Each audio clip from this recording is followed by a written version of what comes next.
21 বছরের নীলা, যার জীবনটা আটকে আছে বস্তির এক অন্ধকার স্যাঁতস্যাঁতে ঘরে। আর 40-এর কোঠায় আরহান চৌধুরী, দেশের শীর্ষস্থানীয় শিল্পপতি, যার এক পা ডুবে আছে অফুরন্ত সম্পদে আর অন্য পা শূন্যতা।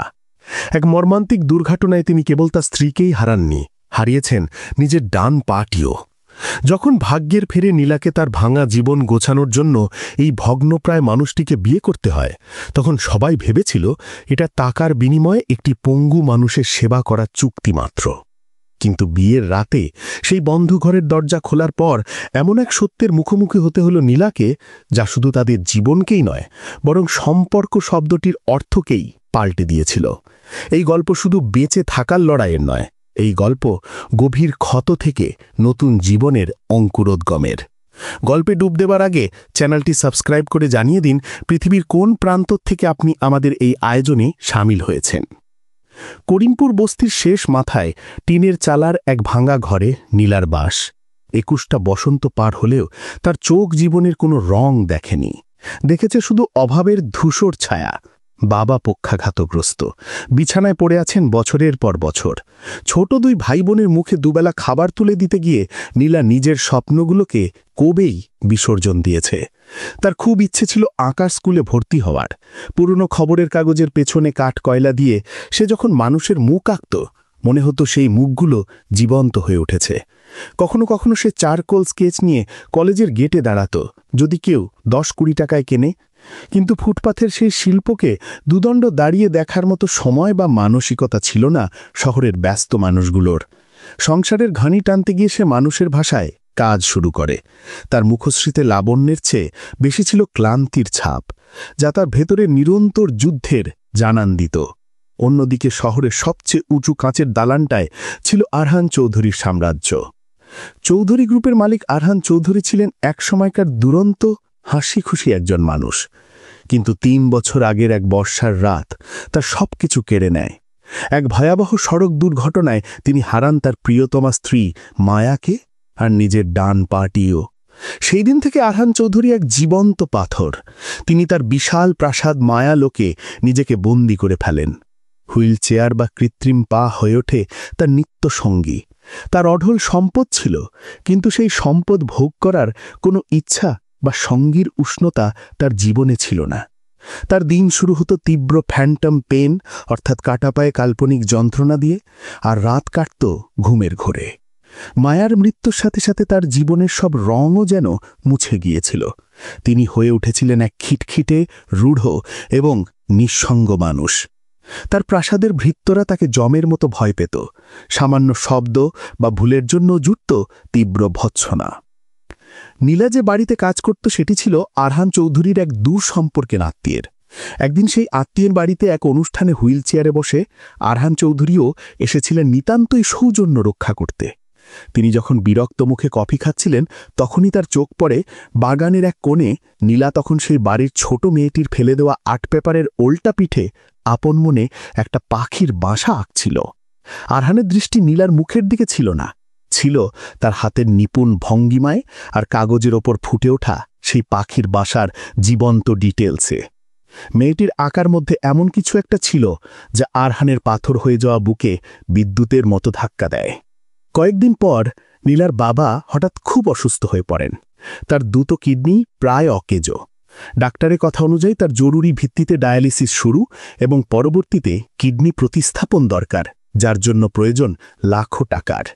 নীলা যখন দিশেহারা, তখনই আরহান চৌধুরীর দামি গাড়ি আর ম্যানেজার তার বস্তির ঘরের সামনে এসে হাজির হন।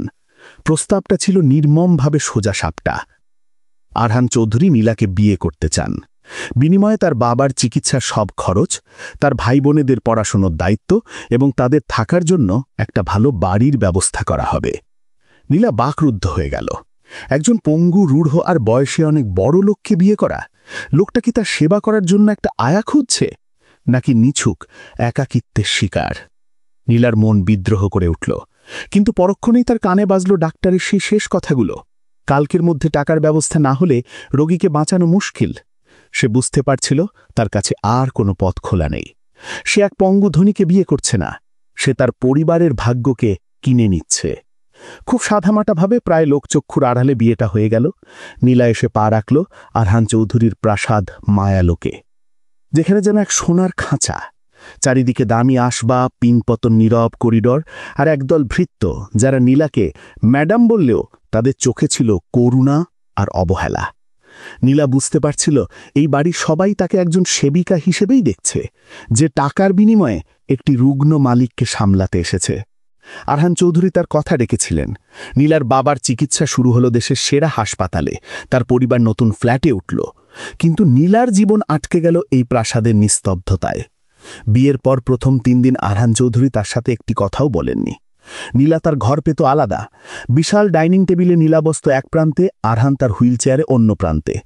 মাঝে মাঝে শুধু কাঁটা চামচের শব্দ সেই কবরের নীরবতা ভাঙত। আরহানের শীতল দৃষ্টি নীলার ভেতরটা কাঁপিয়ে দিত। সে যেন এক অপরাধী যে করুণা ভিক্ষা করতে এসে রাজপ্রাসাদে ঢুকে পড়েছে। অবশেষে এলো সেই রাত, বিয়ের চতুর্থ রাত, যা প্রচলিত অর্থে ছিল তাদের প্রথম রাত। ভৃত্যরা নীলাকে আরহান চৌধুরীর বিশাল বেডরুমে পৌঁছে দিয়ে গেল। ঘরটা ছিল অন্ধকার, শুধু একটা আবছা নীল আলো জ্বলছিল। নীলার বুক ধরফর করছিল অজানা আশঙ্কায়। সে মনে মনে নিজেকে যে কোনো পরিস্থিতির জন্য প্রস্তুত করছিল। সে ভেবেছিল এই রূঢ় মানুষটা হয়তো আজ তার ওপর নিজের অধিকার ফলাবে। আরহান চৌধুরী ঘরেই ছিলেন। তিনি হুইল চেয়ারে বসে জানালার বাইরে তাকিয়েছিলেন, তার কৃত্রিম পাটি একপাশে খুলে রাখা। নীলার উপস্থিতি টের পেয়ে তিনি ধীরে ধীরে হুইল চেয়ার ঘোরালেন। তার মুখে কোনো ভাবাবেগ ছিল না। ভয় পাচ্ছ? আরহানের কণ্ঠস্বর ছিল অপ্রত্যাশিতভাবে শান্ত কিন্তু গভীর। নীলা কোনো মতে মাথা নাড়ল। সে জানে না হ্যাঁ নাড়ল না না। আরহান চৌধুরী কিছুক্ষণ চুপ ছিলেন, তারপর বললেন, সবাই ভাবছে আমার সেবা করার জন্য বা আমার একাকিত্ব দূর করার জন্য তোমাকে বিয়ে করেছি। টাকার বিনিময়ে একটা পুতুল কিনে এনেছি। নীলা চমকে তার দিকে তাকাল। লোকটা কি তার মনের কথা পড়তে পারে? আরহান একটা দীর্ঘশ্বাস ফেললেন। আমি তোমাকে আমার সেবা করার জন্য আনিনি নীলা, আমার জন্য অনেক প্রশিক্ষিত নার্স আছে। আমি তোমাকে আমার স্ত্রী হিসেবেও চাইনি। নীলা স্তম্ভিত হয়ে গেল। তাহলে কেন? এই নাটকের কি প্রয়োজন? আরহান তার হুইল চেয়ার চালিয়ে ঘরের অন্য প্রান্তে একটা ভারী কাঠের দরজার সামনে গিয়ে দাঁড়ালেন। দরজাটা তালাবদ্ধ ছিল। তিনি পকেট থেকে চাবি বের করে তালাটা খুললেন। একটা ক্যাচ শব্দে করে দরজাটা খুলে গেল। এসো। নীলা ভয়ে ভয়ে তার পেছনে গেল। দরজাটা খুলতেই তার নাকে এলো ক্যানভাস, টার্পেন্টাইন আর পুরনো রঙের এক মিশ্রণ। আরহান লাইট জ্বালাতেই নীলার চোখ ধাঁধিয়ে যাবে।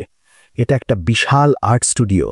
চারিদিকে ইজেল, শত শত রং তুলি আর অসংখ্য ক্যানভাস, কিছু আঁকা, কিছু অর্ধেক, কিছু সাদা, কিন্তু সবকিছুর ওপর জমে আছে ধুলোর পুরু আস্তরণ। এটা মায়ার স্টুডিও ছিল। আরহানের কণ্ঠস্বর প্রথমবারের মতো কেঁপে উঠল। আমার স্ত্রী মায়া, সে একজন অশিল্পী। এই রঙগুলোই ছিল তার প্রাণ। তিনি একটা ধুলোমাখা ক্যানভাসের উপর থেকে সাদা চাদর সরালেন। ওটা একটা অসম্পূর্ণ পোর্ট্রেট, মায়ার নিজেরই। দুর্ঘটনার দিন সে এই ছবিটাই আঁকছিল। আমরা ফিরছিলাম একটা আর্ট গ্যালারি থেকে। আরহানের গলা বুঝে এলো। যেদিন মায়া চলে গেল সেই দিন থেকে এই ঘরের রঙগুলো যেন মরে গেছে। আমিও মরে গেছি। আমার পা না হারানোর যন্ত্রণাটা কিছুই নয় নীলা। যন্ত্রণা হলো এই শূন্যতা, এই রংহীনতা। গত 3 বছর এই দরজা খোলার সাহস আমার হয়নি। তিনি নীলার দিকে ফিরলেন। তার চোখে সেই প্রথম আবেগ দেখা গেল। সেদিন ওই বাড়িতে আমি তোমাকে আঁকতে দেখেছিলাম। তোমার হাতে জাদু আছে। তোমার আঁকা ওই কাগজের মানুষটার চোখেও প্রাণ ছিল। আরহান চৌধুরী নীলার সামনে এসে দাঁড়ালেন। আমি তোমাকে বিয়ে করেছি কারণ আমার এই মৃত প্রাসাদে আবার রং ফিরিয়ে আনা দরকার। আমি চাই তুমি আবার এই স্টুডিওটাকে বাঁচিয়ে তোলো। আমি মায়ার অসমাপ্ত কাজ শেষ করতে বলছি না। আমি চাই তুমি নিজের কাজ করো। আমি চাই এই ঘরটায় আবার রঙের গন্ধ ভরে উঠুক। আমি আবার ক্যানভাসে ব্রাশের শব্দ শুনতে চাই। তুমি কি পারবে আমার এই মৃত জীবনে একটু রং এনে দিতে? নীলা হতবাক হয়ে গেল। সে ভেবেছিল সে এক পঙ্গু লোকের সেবিকা হতে যাচ্ছে, কিন্তু সে আসলে এক শিল্পীর উত্তরাধিকারী হতে যাচ্ছে। তার চোখ দিয়ে টপ টপ করে জল গড়িয়ে পড়ল। এটা কান্নার জল নয়, এটা তার হারিয়ে যাওয়া স্বপ্নের ফিরে আসার আনন্দ। সে কোনো কথা না বলে শুধু মাথা নাড়ল। সেই রাতটা ছিল এক অদ্ভুত রাত। সেখানে কোনো শারীরিক লেনদেন ছিল না, ছিল দুটো ভাঙা আত্মার মধ্যে এক শৈল্পিক চুক্তি। পরের দিন থেকে নীলার নতুন জীবন শুরু হলো। সে আর আরহান চৌধুরীর ভয়ার্থ স্ত্রী নয়, সে এই বাড়ির শিল্পী। সে সারাদিন মায়ার স্টুডিওতেই পড়ে থাকত। প্রথম 2-1 দিন সে শুরু ঘরটা পরিষ্কার করল। মায়ার প্রতিটি জিনিস সযত্নে গুছিয়ে রাখল। সে যেন এক পবিত্র মন্দিরে প্রবেশ করেছে। তারপর সে প্রথম ক্যানভাসটা তুলে নিল। প্রথম তার হাত কাঁপত। এত দামি ক্যানভাস, এত রং। কিন্তু ধীরে ধীরে সে তার নিজস্বতা খুঁজে পেল। সে আঁকল তার বস্তির সেই স্যাঁতস্যাঁতে গলি, তার বাবার ক্লান্ত মুখ, তার ছোট ভাইয়ের হাসিমাখা চোখ। আরহান চৌধুরী প্রতিদিন হুইল চেয়ারে করে স্টুডিওর দরজায় এসে বসে থাকতেন। কোনো কথা বলতেন না, শুধু দেখতেন। নীলার প্রতিটি ব্রাশের স্ট্রোক যেন তার পাথর হয়ে যাওয়া হৃদয়ে একটু একটু করে রং ছড়াচ্ছিল। প্রাসাদের যে ভৃত্যরা নীলাকে করুণা করত, তারা এখন তাকে সমীহ করতে শুরু করেছে। কারণ তারা দেখেছে যে মানুষটা 3 বছর হাসেনি, সেই আরহান চৌধুরী এখন মাঝে মাঝে নীলার আঁকা দেখে মৃদু হাসেন। একদিন নীলা একটা ছবি আঁকল, আরহান চৌধুরীর একটা পোর্ট্রেট। কিন্তু সে তার হুইল চেয়ার আঁকেনি, তার কৃত্রিম পা আঁকেনি। সে এঁকেছে তার চোখ। সেই চোখের গভীরে লুকিয়ে থাকা যন্ত্রণা, একাকিত্ব, তীব্র বুদ্ধিমত্তা আর এক চিলটে আশার আলো। ছবিটা শেষ করে যখন সে আরহানের সামনে ধরল, আরহান চৌধুরী অনেকক্ষণ তাকিয়ে রইলেন। তারপর বহু বছর পর সেই রূঢ় মানুষটার চোখ দিয়ে জল গড়িয়ে পড়ল। তিনি নীলার হাতটা ধরে কেঁপে কেঁপে গলায় বললেন, মায়া আমাকে ভালোবাসত, তাই সে আমার হাসি মুখ আঁকত। কিন্তু তুমি আমাকে বুঝতে পেরেছ নীলা, তুমি আমার আত্মাকে এঁকেছ। সেই দিনটা ছিল তাদের সম্পর্কের এক নতুন শুরু। আরহান শুধু নীলার আঁকার দর্শক ছিলেন না, তিনি হয়ে উঠলেন তার শিক্ষক, তার বন্ধু। তিনি নীলাকে আর্টের ইতিহাস শেখাতে লাগলেন, বিশ্ববিখ্যাত শিল্পীদের কাজ দেখাতে লাগলেন। আর নীলা তার শিল্প দিয়ে আরহানের একাকিত্ব দূর করতে লাগল। কয়েক মাস পর আরহান চৌধুরী এক বিশাল আর্ট এক্সিবিশনের আয়োজন করলেন। সেটা ছিল নীলার প্রথম একক প্রদর্শনী। নীলার আঁকা ছবিগুলো দেখে দেশের সব বড় বড় শিল্প সমালোচকরা মুগ্ধ হয়ে গেলেন। প্রদর্শনীর প্রধান আকর্ষণ ছিল সেই পোর্ট্রেটটি, দি আইজ অফ সলিটিউড বা একাকিত্বের চোখ। প্রদর্শনীর শেষে আরহান চৌধুরী তার কৃত্রিম পায়ে ভর দিয়ে নীলার হাত ধরে স্টেজে উঠলেন। তার মুখে ছিল এক অদ্ভুত প্রশান্তির হাসি। তিনি মাইক্রোফোন হাতে নিয়ে বললেন, আপনারা সবাই ভাবছেন আমি এই তরুণী শিল্পীকে সুযোগ করে দিয়েছি, কিন্তু সত্যটা হলো এই মেয়েটি আমাকে নতুন করে বাঁচতে শিখিয়েছে। 3 বছর আগে আমি শুধু আমার পা হারাইনি, আমি আমার বেঁচে থাকার ইচ্ছাও হারিয়েছিলাম। আমি এক ধূসর পৃথিবীতে বাস করতাম। এই তরুণী নীলা, সে শুধু ক্যানভাসে রং ছড়ায়নি, সে আমার জীবনেও রং ফিরিয়ে এনেছে। সে আমার স্ত্রী নয়, সে আমার প্রেরণা। নীলা আরহানের দিকে তাকালো, তার চোখে ছিল কৃতজ্ঞতা আর গভীর সম্মান। এই মানুষটা তাকে টাকার বিনিময়ে কেনেনি, তাকে তার স্বপ্ন পূরণের সবচেয়ে বড় মঞ্চটা উপহার দিয়েছে। সে আরহানের হাতটা আরও শক্ত করে ধরল। এই গল্প আমাদের এটাই শেখায় যে সম্পর্ক শুধু শরীর বা সামাজিক প্রথার উপর নির্ভর করে না।